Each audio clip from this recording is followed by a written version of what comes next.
Jake Tapper live in Las Vegas, where the state of our union is cruising towards a showdown. Two major new polls out this morning showing Senator Ted Cruz mounting a major challenge to Donald Trump. In Iowa, Cruz now leads, beating Trump 31 points to 21 points in a Des Moines Register poll. Nationwide, Trump's still on top, but Cruz is biting at his heels. Trump at 27, Cruz at 22 in a brand new poll hot off the presses. Now, Trump leads more substantially across the country as well. Recent polls in New Hampshire and South Carolina still show him leading, and the CNN poll out of Iowa shows him in first place. But make no mistake, Cruz is surging and mounting a major challenge to the Republican frontrunner Donald Trump. Now, until now, the two have played nice with each other, but even before Cruz officially pulled ahead in Iowa, according to that Des Moines Register poll, Trump seemed to be previewing a new line of attack, perhaps designed to play to the state's religious conservatives.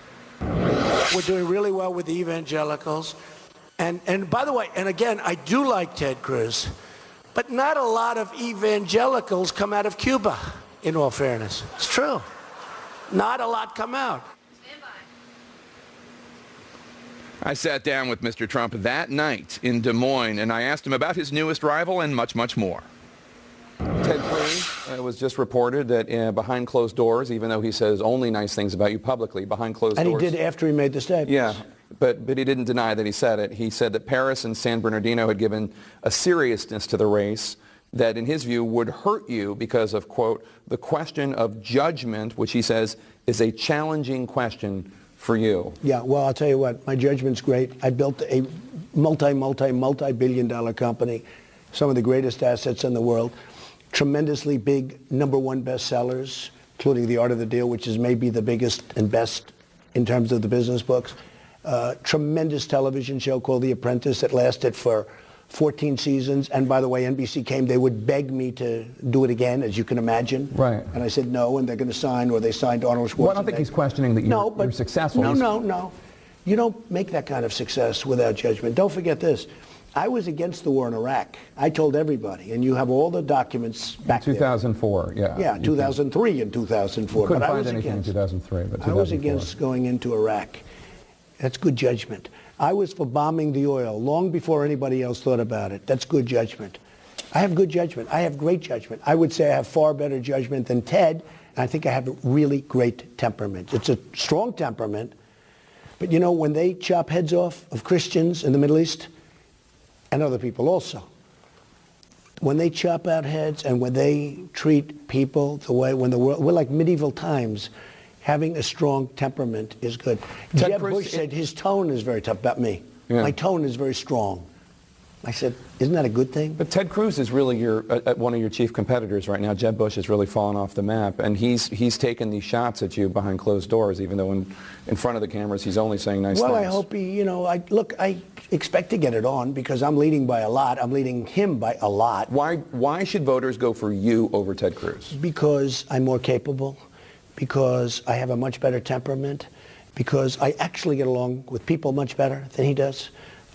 People don't know that about me. I actually have a great relationship with people. In fact, I was criticized at the beginning because I get along with Democrats and liberals and Republicans and conservatives. I get along with everybody. And he doesn't? Because as a world-class businessman, that's what you have to do. No, I don't think he does. And I like him. He's been so nice to me. I mean, I could say anything, and he said, I agree. But I think the time will come to an end pretty soon, it sounds like. Let's talk about the reason why a lot of Republican leaders say they're expressing such anxiousness these days, and that is your call Monday for a, quote, total and complete shutdown of Muslims entering the U.S. There's now some polling information, and you cite polls all the time. You say, what can you go by if not the polls? And a majority of Americans, 58%, reject this call, reject this proposal to ban Muslims from entering the U.S. Now, I know your supporters agree with you, but this is a poll of the American people writ large. I didn't do it for polls, so I don't even care what the polls say. I didn't do it for polls. Now, my polls happen to have gone up a lot since this announcement. A lot of people thought it would go down.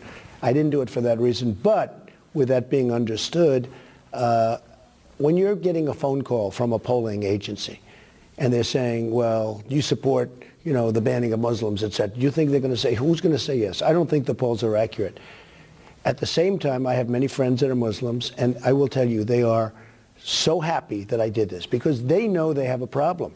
There is a problem. Your Muslim friends Radicalized. are happy? I have many friends and at the highest level, and they're grateful. I have partners that are Muslim. I have unbelievable relationships. They support a ban on Muslims entering the U.S. They said, no, they said it's about time that somebody spoke up as to radicalism. You have radicalism in this country. It's here, and it's trying to come through. I just read where ISIS has gotten a hold of a passport printing machine for the migrants to get them into the United States. Now, maybe that's true, maybe it's not. It's an early report. But how crazy are we allowing ourselves to be subject to this kind of terror? I don't think anyone doubts that radical Islam is a big problem.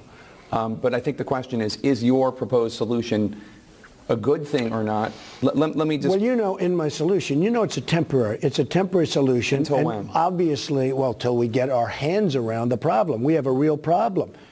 We have people coming into the country, getting into airplanes and flying them into the World Trade Center. Look at Russia. That was a problem. I mean, with the airplane coming down, we have all over. You look at California, this woman comes in, this horrendous woman comes into the country, radicalized. She gets through on a fiancé passport. I never even heard of a fiancé visa. And she comes in, she's with the guy, and they just killed 14 people with more to come because there are people so badly hurt that they're going to be dying also. So we have to get our act together. Again, my relationship with the Muslim community is excellent. I've had people call me at the highest level saying you're doing us a favor because they know they have a problem very well. I mean, they really know they have a problem. But they don't support the ban, you said. They don't support stopping all Muslims. They just like the idea that somebody's talking about it. You know, nobody talks about it. It's not politically correct. It's like the guy that saw all the bombs lying on the floor of the apartment in California. He didn't want to do it. You know why he didn't want to do it? He didn't want to report them, which is nonsense. He said it was racial profiling. Well, I think that was a story about, it was from a local CBS, about a woman who had seen a lot of young Arab or Muslim men. I don't know. I don't believe. Honestly, do you believe a racial profiling? But that was about a group of... Because they didn't want to be accused of racial profiling. But they didn't see bombs, is the point. It was because they saw a lot of young Muslim men. They saw something. They didn't want to call because they thought they didn't want to be accused of racial profiling. It sounds like a lawyer gave them that idea. Well, let's talk about this from a national security perspective, because I was talking to an official who said, look, suppose there's a 22-year-old Muslim American out there who is already feeling alienated, and he turns on the TV and he sees the leading Republican presidential candidate by far saying total and complete shutdown of Muslims entering the U.S., and the room goes crazy. By the way, it's not total and complete, and it's temporary, but let me just say, you're going to have exceptions. A quote, total and complete. Oh, you're going to have exceptions. You're going to have people coming in, and you're going to get people in. Okay, but let me just finish my question, which is, this 22-year-old sees that. Okay. And what the official said to me is, do you think that 22-year-old, seeing Donald Trump saying that with all those people cheering, do you think that disenfranchised, disaffected 22-year-old Muslim American is less or more likely to turn to ISIS? Jake, we got to stop the problem. We can talk about it. We can talk about it forever. There's a real problem, and it's called radical Islamic terrorism. But are you making it worse? Wait a minute. And we have, look, what's worse? Is it worse when they shoot 14 people and kill 14 people and many others laying in the hospital? What about in Paris, where they have hundreds of people dead in Paris? Same thing. It's Paris, but same thing. And many more people going to die. They're laying in the hospital practically dead. We got to stop the problem. There's a real problem. Now, since this, you know, Paris has been very tough on the mosques. They've been very tough on surveillance. All of a sudden, they're becoming tough. But we got to stop the problem. So now, we can be politically correct, and I could say, oh, well, no, there's no problem. And we'll go on forever. No, I'm agreeing with you there's a problem. Jake, I'm agreeing. Why are people blowing airplanes out of the air? I'm agreeing with you, but my question is potentially alienating 1.6 billion Muslims, is that a solution to the problem, or does that create more problems? Let me put it this way. I read a story today about women of accomplishment from 2015 who hadn't gotten much press attention.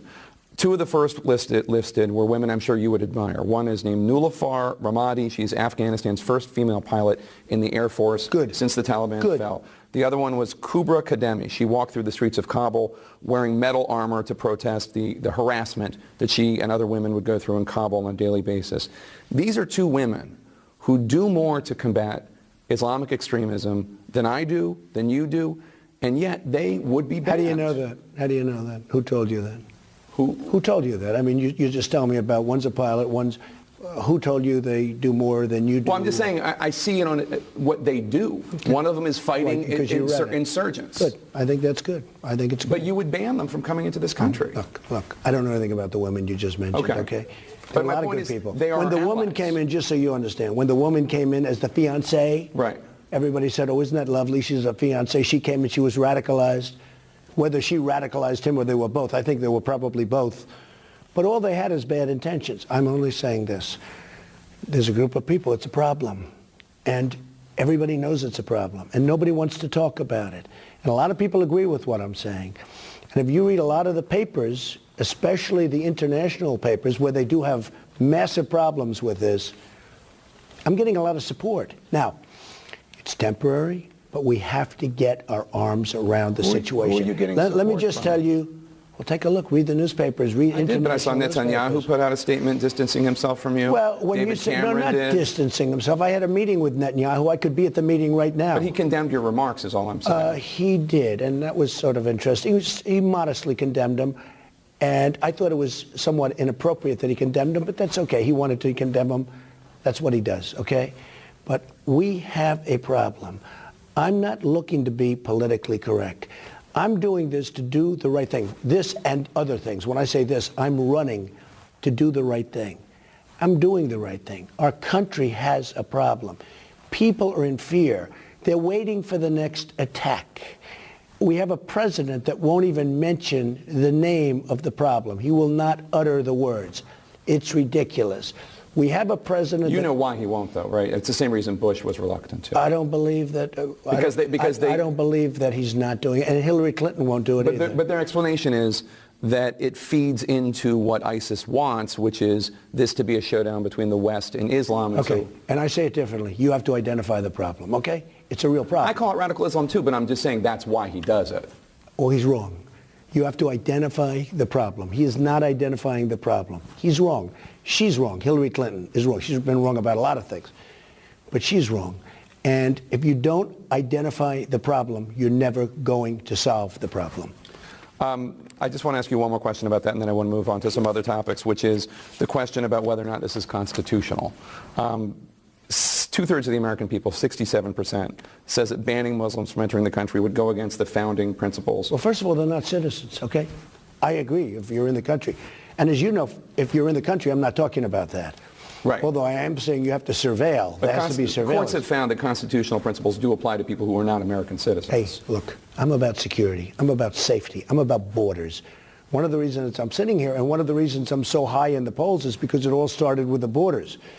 And let me tell you, when I came out and announced that I was running for president, I took much more heat when I said illegal immigration and the borders, the southern borders, and the wall, and all of that, than I ever took for this. And I think you'll probably see that, but maybe a lot of people don't remember that.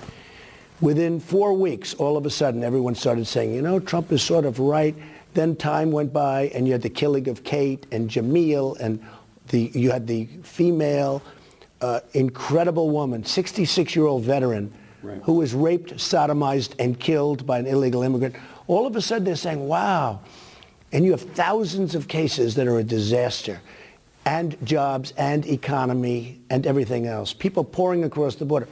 Now, when I first came out, you said, and everybody said, wow, that's heat. I took more heat than anybody's. That was much more so than this. Now it's become everybody's trying to get in on that whole thing. So do you think that your Republican colleagues are going to be sounding like you on this issue in a few weeks? I think they are, and I think that may be different in different ways, but I think they are. And I think it's something that had to be brought to the forefront. I think it's a very important thing to do. I don't like doing it, but I think it's something that had to be. It's temporary. You have exceptions. You're going to have people. We want to find out what's going on. Here's what I want to ask. Why is there such hatred? Why is there such death? Where does this hatred come from? But that when you get the answers to those questions, that's when you're going to... I want to at least know where it's coming from. Why is it happening? And it's from a group of people. It's from a specific group of people. Okay? Why is there such total hatred? We have to know the answer, or we're never going to have a safe country. And if we continue to be politically correct and we don't want to talk about it, it's something that has to be talked about. And you said you were all about security. And listen, when my friends call me up, and they call me up very strongly, and they say, it's something, and these are Muslims, and they say, it's something, Donald, that has to be talked about. But they don't support the ban. Not really. I mean, why would they support the ban? But without the ban, you're not going to make the point. You're not going to be able to make the point. But can I just make one last final point on this issue, and then I do want to move on to some others, which is you said, I was asking about the Constitution, you said you're all about security. So you're all about security even if it's against the Constitution? No. I'm the biggest believer in the Constitution. But the Constitution also provides security. I mean, we have a Constitution that says, as an example, Second Amendment. But I'm talking about the First. I know you like the Second Amendment, but I love the Second Amendment, and I love the First Amendment. But I love the Second, because if they had, as an example, in California, if a couple of people like me had guns taped to their ankle or their waist, and these two horrible people came in, you wouldn't have all the death. You wouldn't have it. So look, I'm a big believer in the Constitution, okay? But I'm a big believer in safety. We have to have the right people coming into our country. We can't have people coming in. When I hear that ISIS has now a passport machine to make false passports, counterfeit passports. Syed Farouk was an American citizen born in this country. Well, he got radicalized. Why did he get radicalized? How about the Boston bombers? They came in, they were very young, and they were radicalized, okay? They did the horrible thing with the Boston Marathon. The point is, there's something really bad going on. We have to find out why. And it's with a very specific group of people.